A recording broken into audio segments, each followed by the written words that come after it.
जब संपूर्ण वैभव होते हुए भी प्रभु श्री राम का मन व्याकुल था, तब गुरु वशिष्ठ के ज्ञान ने उन्हें विषाद से बाहर निकाला।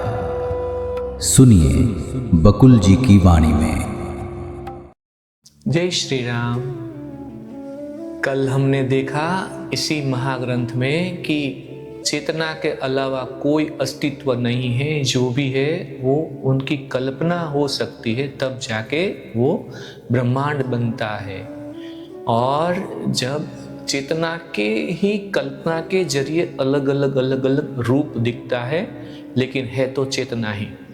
गुरु वशिष्ठ प्रभु श्री राम को ये बताते हैं, आज हमारी 13 फरवरी है, आज के दिन आगे क्या चलता है देखते हैं। श्लोक।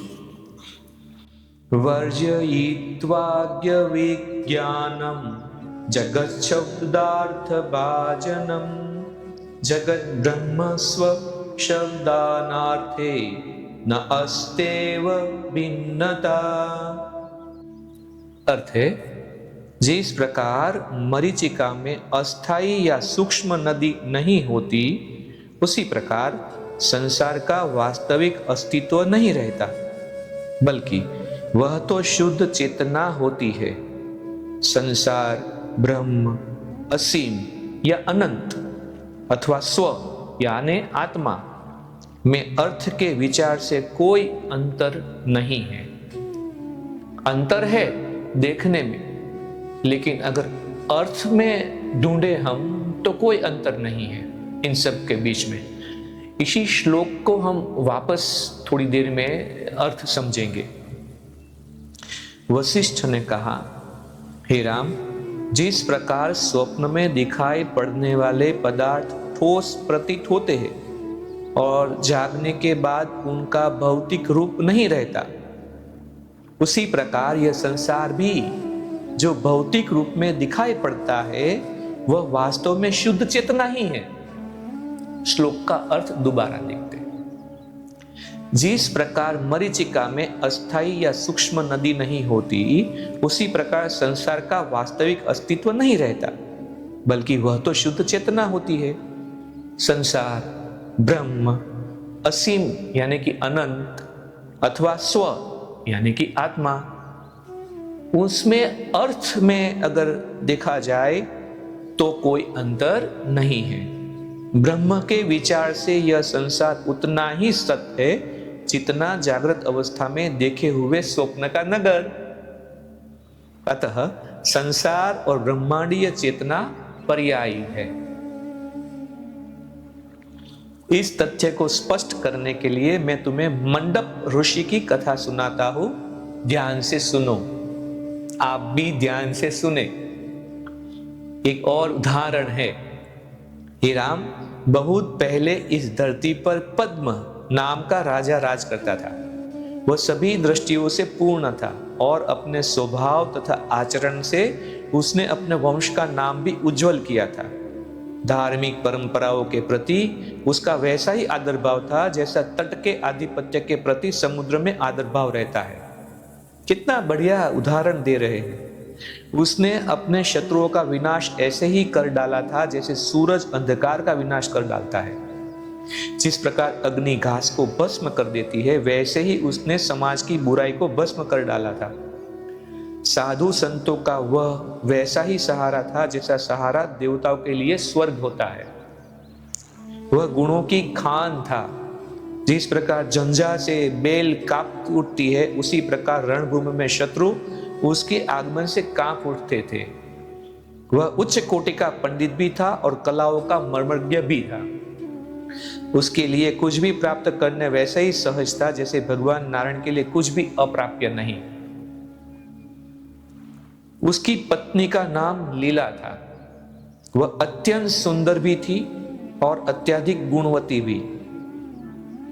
ऐसा लगता था कि इस धरती पर वह नारायण की प्रिया देवी लक्ष्मी हो। वह मधुर भाषिणी थी, गति उसकी मंथर थी और लालित्यपूर्ण भी। उसकी मुस्कान से शीतल चंद्रिका के समान प्रसन्नता निसृत होती थी।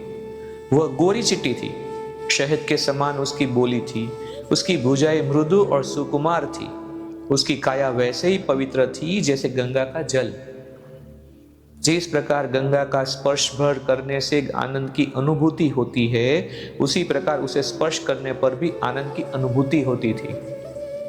वह अपने पति राजा पद्म के प्रति पूर्ण रूप से समर्पित थी और उसे प्रसन्न रखना तथा उसकी सेवा करना भी जानती थी। वे दो शरीर और एक जान थे, राजा और लीला। पति पत्नी के सुख दुख की पूर्ण सहभागिनी थी।